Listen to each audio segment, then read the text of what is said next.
नमस्कार, बहुत स्वागत है आपका। देख रहे हैं ज्योतिष जरा हटके। मैं हूं आपके साथ आपका इष्ट फ्रेंड संतोषी। आज एक ऐसे ग्रह के विषय में हम बात करने जा रहे हैं जो अपने साथ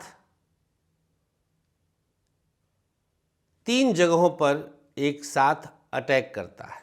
बात करेंगे शनिदेव की। जी हाँ, शनिदेव एक ऐसे ग्रह जिनसे बड़े से बड़े कांप जाते हैं, जिनके बारे में जितना बोलें उतना कम है। किसी से भी अगर बोल दिया जाए कि भैया आपकी शनि की 7.5 लगने वाली है, आधा तो वैसे ही मर जाएगा, है कि नहीं। उसको लगेगा बाप रे बाप, अब तो 7.5 साल गए। किसी को बोल दीजिए कि भैया शनि की दशा आने वाली है, अरे बाप रे बाप महाराज क्या क्या होगा। तो शनि नाम ऐसा है कि तमाम ज्योतिषियों की, तांत्रिकों की, कर्मकांडियों की रोटी इन्हीं के सहारे चल जाती है। जिंदगी इन्हीं के सहारे डरा डरा के बिता देते हैं, लेकिन सच्चाई ऐसी नहीं है।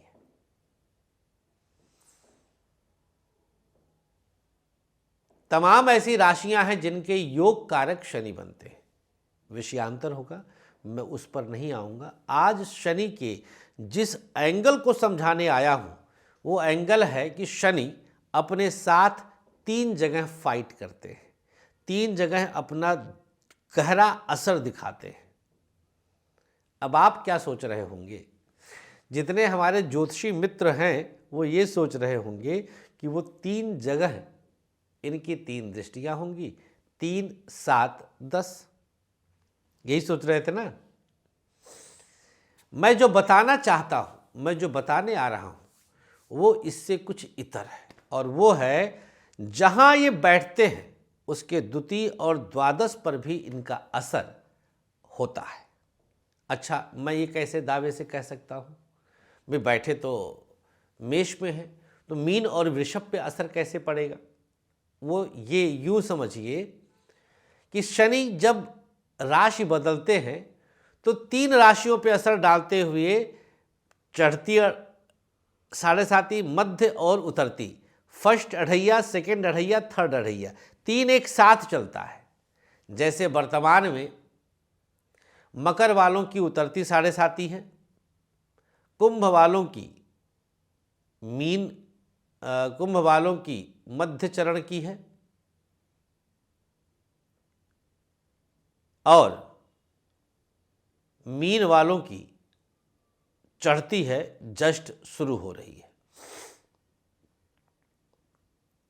इसके बाद मेष वालों की शुरू होगी, मीन वालों की मध्य हो जाएगी और कुंभ वालों की उतरती हो जाएगी।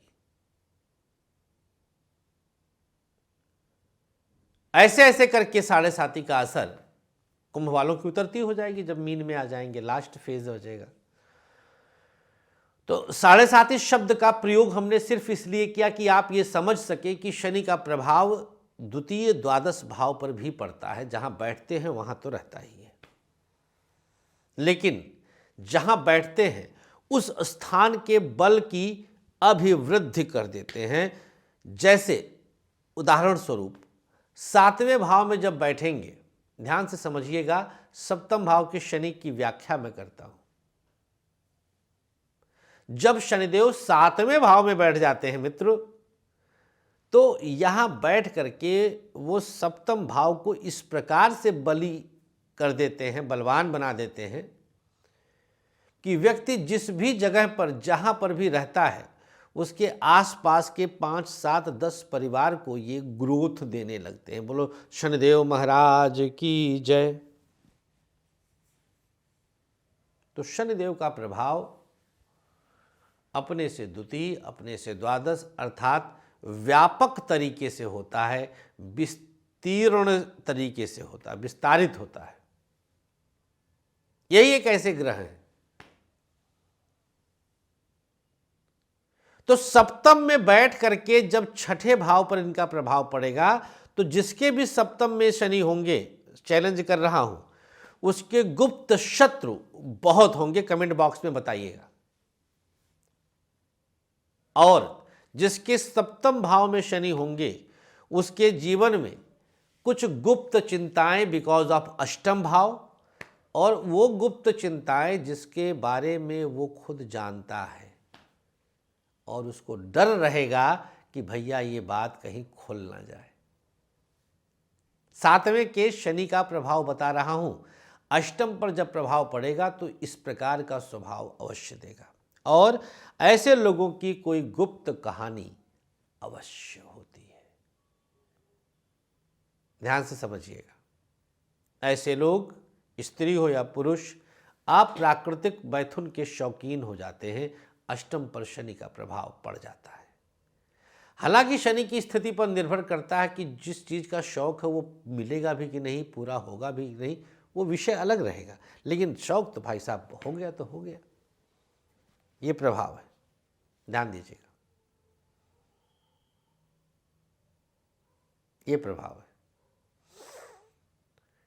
तो शनिदेव महाराज आपके लिए कुछ इस प्रकार से प्रभाव बनाते हैं।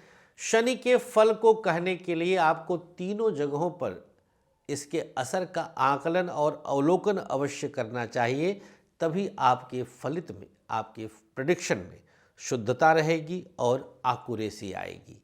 ये मैं बड़े दावे के साथ अपने अनुभव से बात कह रहा हूँ। तो भविष्य में किसी की भी कुंडली देखें तो शनि के द्वितीय द्वादश की राशि और उनके स्वामी के साथ शनि का संबंध और उसका प्रभाव, इस पर अवश्य अवलोकन करें। आज के अंक में इतना ही। अनुमति दीजिएगा, अपना बहुत ख्याल रखें। ज्योतिष विज्ञान को अगर शिक्षा के रूप में और करियर के रूप में अपनाना चाहते हैं तो हमारी वेबसाइट www.astrolakshmi.in नीचे लिखी हुई है, क्लिक करिए और जा कर के वहाँ पर हमारा course applied astrology course enrolled होइए। स्वागत है। हम आपके करियर को शेप देंगे और आपके जीवन में ज्योतिष का प्रकाश फैलाएंगे। हर हर महादेव, श्री राधे।